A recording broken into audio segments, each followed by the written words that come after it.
দেশ বিদেশের ব্যবসা বাণিজ্য আর অর্থনীতির সব খবর নিয়ে আমন্ত্রণ ওয়ালটন স্মার্ট ফ্রিজ বিজনেস রিপোর্টে। সম্মিলিত ইসলামী ব্যাংক নামে প্রাথমিক লাইসেন্স পেয়েছে একীভূত হতে যাওয়া 5 ব্যাংক আর্থিক বিভাগের সচিব হচ্ছেন নতুন চেয়ারম্যান। বছরের ব্যবধানে মানুষের হাতে নগদ অর্থ কমেছে প্রায় 16,000 কোটি টাকা। ব্যাংকের প্রতি মানুষের আস্থা বাড়ার ফল বলছেন বিশ্লেষকরা। চট্টগ্রাম বন্দরে যুক্ত হলো 2টি নতুন কন্টেইনার ইয়ার্ড। দেশের স্বার্থ রক্ষা করেই বন্দরের উন্নয়ন দাবি নৌ উপদেষ্টার। এমন সব খবর নিয়ে আমাদের আজকের আয়োজন।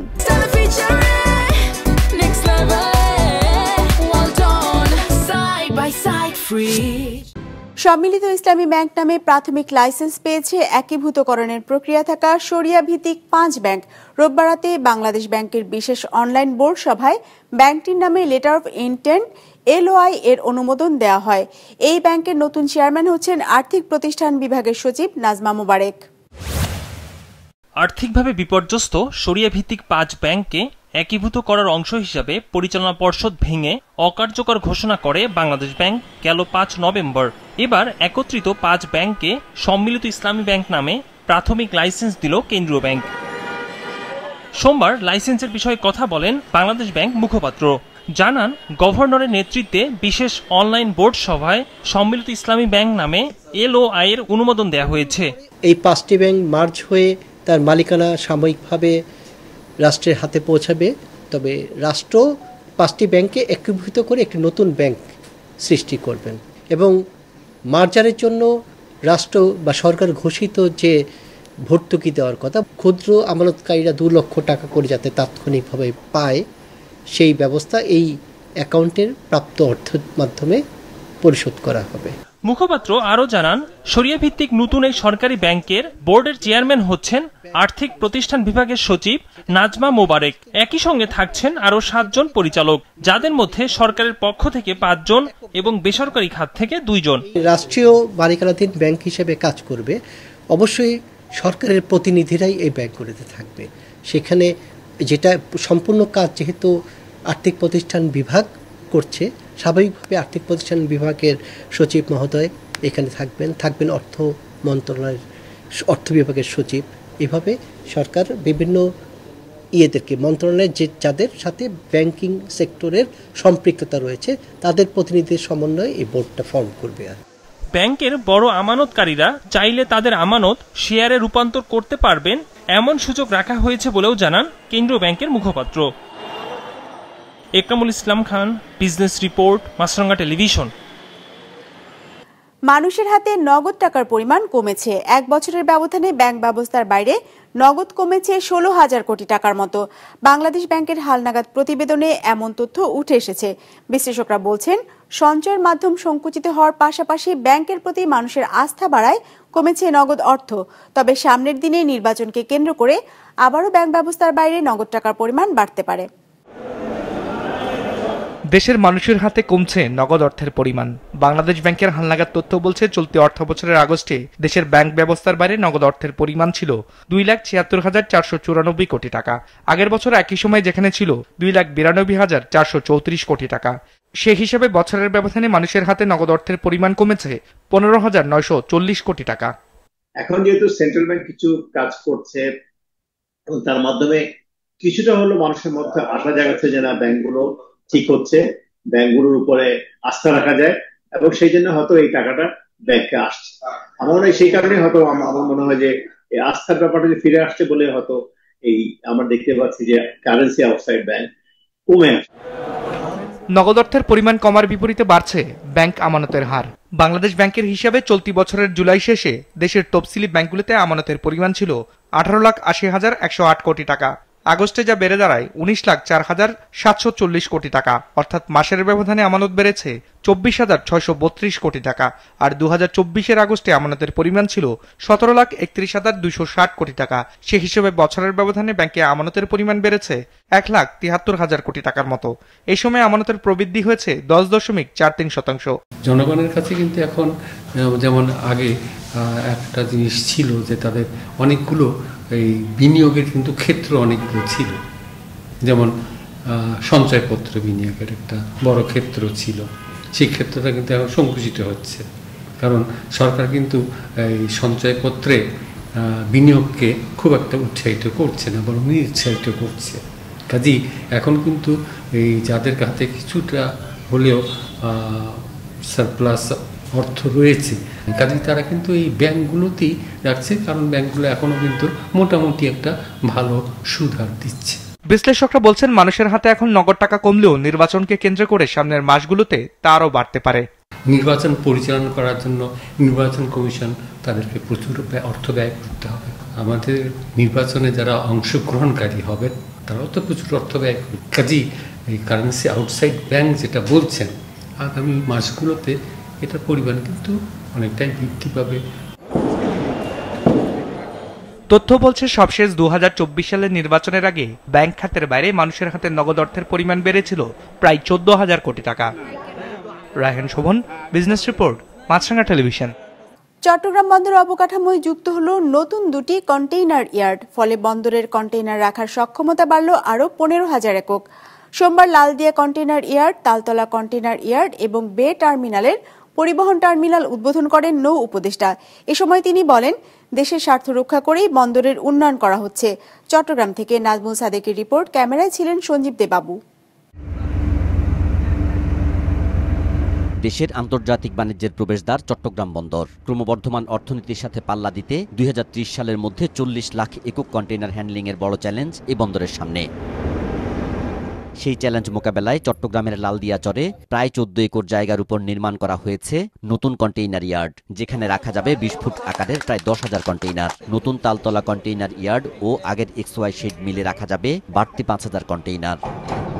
সোমবার চট্টগ্রাম বন্দরের Laldia container yard, Taltala container yard ও বে টার্মিনালের পরিবহন টার্মিনাল উদ্বোধন করেন নৌ উপদেষ্টা। এই সময় তিনি বলেন, বন্দরের সক্ষমতা বাড়াতে হলে আন্তর্জাতিক অঙ্গনে যেতে হবে। 4 থেকে 5 বিলিয়ন ডলারের ইনভেস্টমেন্ট হবে। আমার কাছে অনেক অফার আছে, যেমন ধরুন রেলওয়ে ট্র্যাক আলাদা করার জন্য, যাতে কন্টেইনারগুলো চলে যেতে পারে।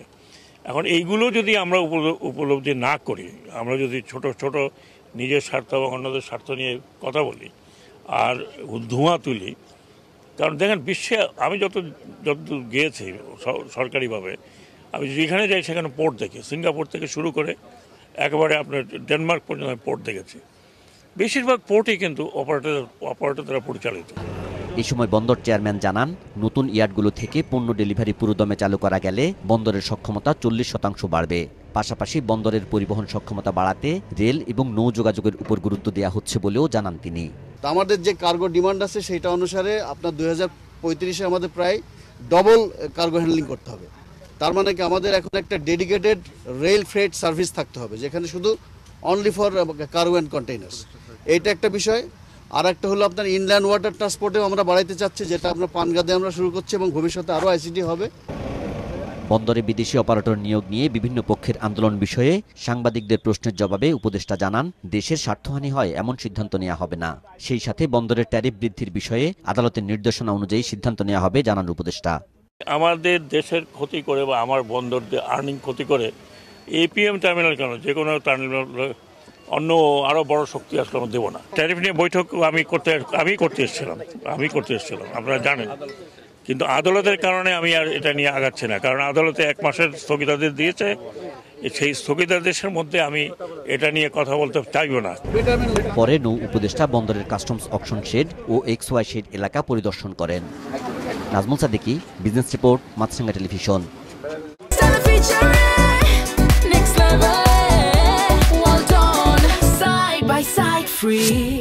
ভূগর্ভস্থ পানির উপর নির্ভরশীলতা কমিয়ে ভূ উপরিস্থ পানি শোধনের মাধ্যমে খুলনাবাসীর পানির চাহিদা মেটানোর প্রতিশ্রুতি দিয়েছিল খুলনা ওয়াসা, কিন্তু সেই প্রতিশ্রুতি রাখতে পারেনি তারা, বরং নতুন প্রকল্পে আরও বেশি পরিমাণে ভূগর্ভস্থ পানি উত্তোলনের পরিকল্পনা তাদের।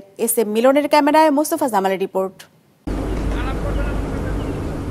ভূগর্ভস্থ পানিতে নির্ভরশীলতা কমিয়ে ভূপৃষ্ঠের পানির মাধ্যমে খুলনাবাসীর চাহিদা মেটাতে 2011 সালে 2558 কোটি টাকার প্রকল্প নেয় খুলনা ওয়াসা।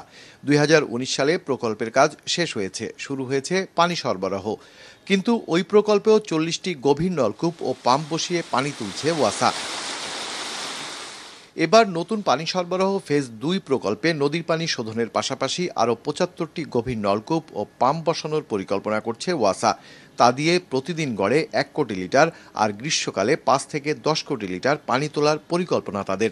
খুলনা শহরের যে অ্যাকুইফায়ার স্টোরেজ ক্যাপাসিটি আছে তা সেটার 75% অ্যাবস্ট্রাক্ট করা হবে, যেটা safe and sustainable for ground water abstraction Khulna সিটির জন্য। গবেষণায় দেখা গেছে কর্দমাক্ত মাটির কারণে উপকূলীয় খুলনা অঞ্চলের ভূগর্ভে পানি রিচার্জের হার খুব কম। ফলে অতিরিক্ত উত্তোলনে ভূগর্ভস্থ পানির পরিমাণ কমতে থাকবে, বাড়বে লবণাক্ততা বলছেন গবেষকরা। পানি আনলিমিটেড নয়, পানিটাও লিমিটেড। যদি এক্সট্রাকশন খুব বেশি হয় তখন হয় কি যে স্যালাইন ওয়াটার ইন্ট্রুশন হয় আর কি। তো ওই আপনি যখন পানি তুলে নেবেন তখন আশপাশে তো স্যালাইন পানি আছে, উপরেও আছে, ওই জায়গাগুলি স্যালাইন পানি দখল করতে পারে আর কি। অভিযোগ উঠেছে ওয়াসার নতুন প্রকল্প প্রণয়নে উপকূলীয় অঞ্চলের পানি, পরিবেশ ও প্রতিবেশের বাস্তবতা বিবেচনায় নেওয়া হয়নি। ঋণ নির্ভর এ প্রকল্প খুলনার ভূগর্ভস্থ পানির স্থায়িত্বের জন্য হুমকি বলছেন পরিবেশবিদরা। এই অঞ্চলের মানুষের জীবন জীবিকা তো আমাদের পানি কেন্দ্রিক। ভূগর্ভের পানি উত্তোলন, অতিমাত্রায় উত্তোলন ইতিমধ্যেই খুলনা বিপজ্জনক পর্যায়ে দাঁড়িয়ে আছে।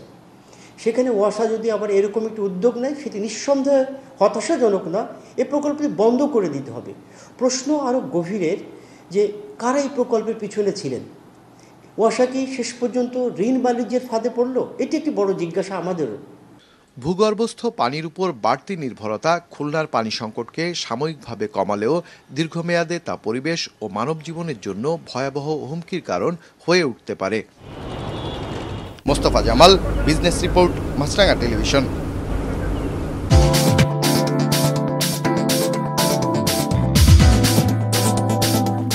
সূচক পতন দিয়ে শেষ হয়েছে ঢাকা স্টক এক্সচেঞ্জের লেনদেন। সার্বিক সূচক ডিএসসি এক্স 39 পয়েন্ট কমে দাঁড়িয়েছে 4860-এ। বেচাকেনা হয়েছে 356 কোটি টাকার। লেনদেনে অংশ নেওয়া প্রতিষ্ঠানগুলোর মধ্যে দর বেড়েছে 70টির, কমেছে 275টির আর অপরিবর্তিত আছে 41টির দর। এবার বাজার নিয়ে বিশ্লেষণ শুনবো ইনভেস্ট ইট অ্যাসেট ম্যানেজমেন্ট লিমিটেডের। গত 6 কার্য দিবসের মতো বাজার আজও নেতিবাচক ধারায় শেষ হয়েছে। সেই সাথে আজ ইন্ডেক্স কমেছে 0.8%। দিনের প্রায় পুরোটা সময় জুড়ে বাজার আজ নেতিবাচক ধারায় ছিল। আজ দর বৃদ্ধির বিপরীতে দর হ্রাসের কোম্পানির সংখ্যা প্রায় 4 গুণের মতো ছিল। আজ সবচেয়ে বেশি পরিমাণে সেল প্রেসার লক্ষ্য করা গেছে mutual fund sector, IT sector এবং ইন্স্যুরেন্স সেক্টর। মার্কেট টার্নওভার আজ গত কার্য দিবসের তুলনায় 11.4% হ্রাস পেয়েছে। টার্নওভারের দিক থেকে ইঞ্জিনিয়ারিং সেক্টর আজ শীর্ষ স্থানে ছিল। এরপরেই ছিল ফার্মাসিউটিক্যাল সেক্টর এবং textile sector. Anwar Galvanizing Limited আজ টার্নওভারের দিক থেকে শীর্ষ শেয়ার ছিল। আজ সর্বোচ্চ দর বৃদ্ধি পেয়েছে Power Grid of Bangladesh Limited, যেখানে সর্বোচ্চ দর হ্রাস পেয়েছে First Finance and Investment Limited. Chip রপ্তানির ওপর থেকে নিয়ন্ত্রণ তুলে নিয়েছে চীন। ফলে নেক্সপেরিয়ার চিপ সরবরাহ ব্যাহত হয়ে বৈশ্বিক সাপ্লাই চেইনে যে ঝুঁকির শঙ্কা ছিল তা কেটে গেছে। স্বস্তি ফিরেছে গাড়ি নির্মাতাদের মাঝে। বিশ্লেষকরা বলছেন, বৈশ্বিক গাড়ি শিল্পে চিপের যে সংকট দেখা দিয়েছিল, এই সিদ্ধান্তে তা অনেকটাই কমে আসবে। বিস্তারিত ডেস্ক রিপোর্টে। গত অক্টোবরে বাণিজ্য যুদ্ধ কমাতে দক্ষিণ কোরিয়ায় বৈঠকে বসেন চীনের প্রেসিডেন্ট শি জিনপিং এবং মার্কিন প্রেসিডেন্ট ডোনাল্ড ট্রাম্প। বৈঠকে পাল্টাপাল্টি শুল্ক কমাতে সম্মত হন তারা। এরপরই নিজেদের মধ্যকার বাণিজ্য উত্তেজনা কমার মতো পদক্ষেপ নিচ্ছে বেইজিং এবং ওয়াশিংটন। সেই ধারাবাহিকতায় এবার চিপ রপ্তানির ওপর থেকে নিয়ন্ত্রণ তুলে নিল চীন। রোববার চীনের বাণিজ্য মন্ত্রণালয় জানায়, চিপ রপ্তানির ওপর থেকে নিয়ন্ত্রণ তুলে নেওয়া হয়েছে। বেসামরিক খাতে ব্যবহারের জন্য রপ্তানিতে এই ছাড় দিচ্ছে নেক্সপেরিয়া।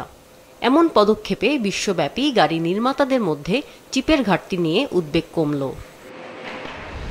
নেক্সপেরিয়া চীনা প্রতিষ্ঠান উইংটেকের মালিকানাধীন হলেও এর সদর দপ্তর নেদারল্যান্ডসে। গাড়ি এবং অন্যান্য পণ্যের জন্য গুরুত্বপূর্ণ সেমিকন্ডাক্টরের ইউরোপীয় সরবরাহ সুরক্ষিত রাখতে গত অক্টোবরে কোম্পানিটির নিয়ন্ত্রণ নেয় ডাচ সরকার। জবাবে চীন প্রতিষ্ঠানটির প্রক্রিয়াজাত চিপের রপ্তানিতে বাধা দেয়। তবে চলতি মাসের শুরুতে চীন জানায়, যুক্তরাষ্ট্রের সঙ্গে বাণিজ্য চুক্তির অংশ হিসেবে চিপ রপ্তানিতে নিষেধাজ্ঞা শিথিলের পথে হাঁটবে দেশটি। তথ্য বলছে ইউরোপে তৈরি নেক্সপেরিয়ার প্রায় 70% চিপ চীনে পাঠানো হয়। সেখানে প্রক্রিয়াজাত করার পর তা আবার বিভিন্ন দেশে রপ্তানি করা হয়। কিন্তু চীন নেক্সপেরিয়া থেকে চিপ রপ্তানি বন্ধ করে দিলে বিশ্বব্যাপী সাপ্লাই চেইনে সমস্যা তৈরির উদ্বেগ দেখা দেয়। গত অক্টোবরে চিপ নিয়ে এক সতর্কবার্তা দেয় ইউরোপীয় অটোমোবাইল ম্যানুফ্যাকচারার্স অ্যাসোসিয়েশন। চীনা নিষেধাজ্ঞা প্রত্যাহার না হলে নেক্সপেরিয়ার চিপ সরবরাহ মাত্র কয়েক সপ্তাহ পর্যন্ত চালানো সম্ভব হবে বলে জানায় সংগঠনটি। এছাড়াও চিপের ঘাটতিতে ভলভো কার এবং ভক্সওয়াগন কারখানা সাময়িকভাবে বন্ধ হতে পারে বলে সতর্ক করা হয়। আমিনা লুসি, বিজনেস রিপোর্ট, মাছরাঙা টেলিভিশন।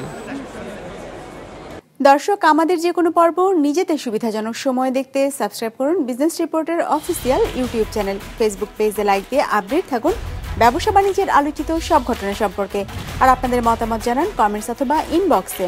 আজ এটুকুই, বিদায় নিচ্ছি, ভালো থাকবেন।